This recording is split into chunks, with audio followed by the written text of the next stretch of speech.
Here we have a set of 6 points. When you begin the process of making a terrain, the software will first determine the minimum enclosing rectangle for your list of points. It will then create a temporary triangle whose sides will fully enclose the set of points. This is a special triangle referred to as the super triangle. The software then adds the first point in the list.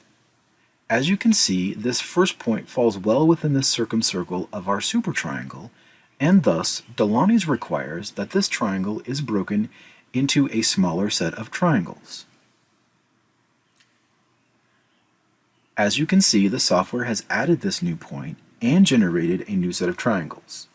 Next, the software calculates the circumcircle for each of these new triangles. Once they are calculated, the software then considers the second point in the list. Since this point falls inside the circumcircle of 2 triangles, each one is removed and new triangles are created by connecting the vertices to this new point, and once again the circumcircle for all triangles are calculated. Now the third point in our set is considered, and it is determined that this point also lies inside the circumcircle of 2 triangles. Again, these triangles are removed and the new point is connected.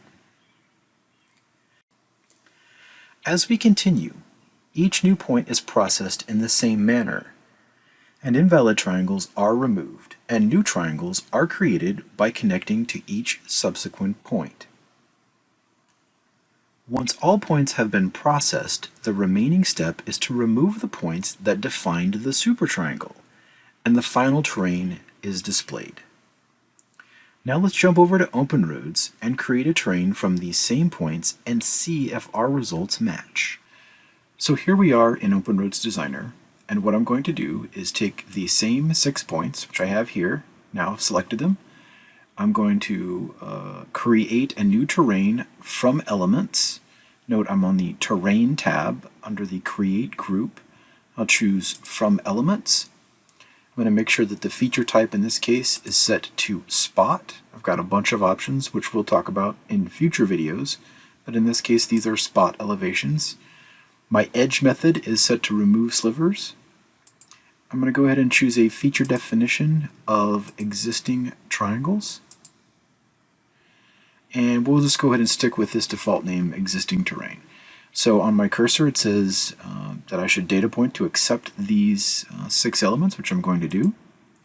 And I'm just going to data button through to accept all of these options. And you can see it's created a terrain.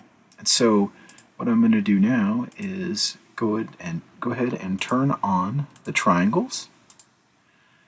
And as you can see, those match what was produced by our manual method.